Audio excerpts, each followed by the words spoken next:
अर्थसंकल्पाबाबत बोलण्यासाठी माझ्यासोबत सांगलीचे काँग्रेसचे खासदार विशाल पाटील आहेत. तुमची पहिली प्रतिक्रिया 12 लाखांपर्यंत टॅक्स फ्री झालेला आहे, तुमची भूमिका काय?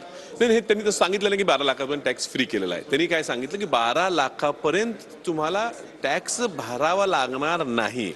टॅक्स फ्री असं म्हणतो त्याचा अर्थ की तुम्ही एवढी गुंतवणूक केली का तेवढी गुंतवणूक केली तर आता ते कळलेलं नाही. त्यांनी दोन टॅक्स रेजिम केलेले आहेत. डायरेक्ट टॅक्सला त्यांचे 2 टॅक्स रेजिम आहेत, जुनी आणि नवीन. आता जुन्यात आणलाय का नवीन मध्ये आणलंय. परत त्यांनी स्लॅबची घोषणा केली. 12 लाखापर्यंत टॅक्सच नाही तर स्लॅब कुठला 4 लाखाचा आला. हे डिटेल आता थोड्या वेळात त्यांनी पुस्तक आता आमच्या हातात दिलं, आम्ही वाचतो. आताच मी बाहेर आलेला तुमच्याशी बोलतोय.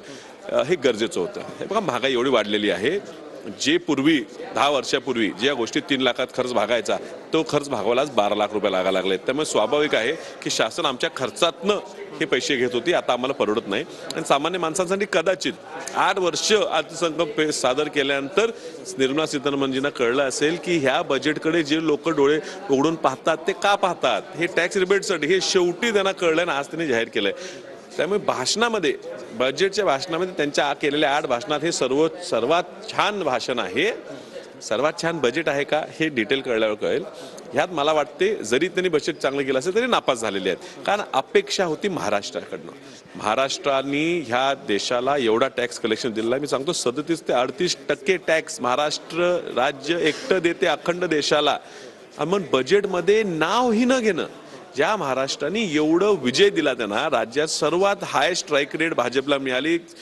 इतर राज्यात जेवढे जिंकले भाजपचे खासदार जिंकले तेवढे महाराष्ट्र आमदार जिंकले तेवढे महाराष्ट्रात जिंकले.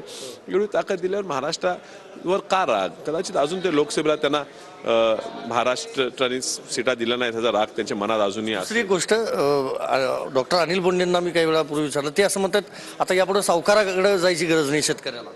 हे बघा, शेतकरी कर्जबाजारी झालेला आहे, कर्ज फेडू शकत नाहीये. कर्जमाफीची घोषणा राज्य शासनाने केली, ती आता आम्ही केलीच नाही म्हणून फडणवीस साहेब बोलायला लागलेले आहेत. हे आता होणार का नाही माहित नाही. जर जुनंच कर्ज फेटलं नाही तर नवीन कर्ज मिळणारच नाहीये. शेतकरी आत्ताच सावकाराकडे गेलेला आहे आणि कर्जबाजारी झालेला आहे.